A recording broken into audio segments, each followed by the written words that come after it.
அம்மா இங்க பாருங்க, நம்ம நிறைய சொந்தக்காரங்க கூட ஃப்ரெண்ட்ஸ் கூட எல்லாம் பேசாம இருப்போம்ல. ஆனா பேசாம இருந்தாலும் அவங்க லைஃப்ல இப்ப என்ன நடக்குது ஏது நடக்குது எல்லாமே நம்ம இதுல பாக்கலாம். ஆனா ஒரே விஷயமா நம்ம அதுக்கு லைக்கோ கமெண்டோ எதுவுமே பண்ணக்கூடாது. ஏன்னா அப்படி பண்ணோம்னா நம்ம அவங்கள பாக்குறோம்னு தெரிஞ்சிடும். சரியா? ஐய இங்க பாருங்கம்மா, இவள எப்படி கிளவி மாதிரி சேலை கட்டிட்டு ரீல்ஸ் போட்டுட்டு இருக்கா. இதெல்லாம் அப்டேட்டா எவ்வளவு நாள் ஆச்சு. இந்த மாதிரி ரீல்ஸ் போட்டா இவ பெரிய ஆயிடுவாளா? எத்தனை பேர் எப்படி எல்லாம் ரீல்ஸ் போடுறாங்க.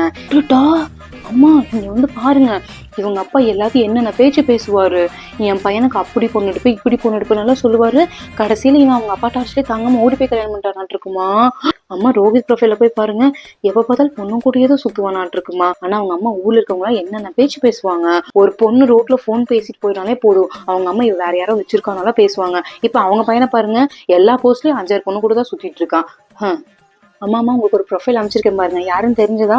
ஒரு பெரியமா கூட பேச்சுவார்த்தை இல்லைன்னு சொன்னீங்கல்ல, இப்போ அவங்க ப்ரொஃபைல் அந்த சஜஷன் லிஸ்ட்ல வந்தது. உள்ள போய் பாருங்க, அத்தனை ஃபாரின் ட்ரிப் போயிருக்காங்கம்மா.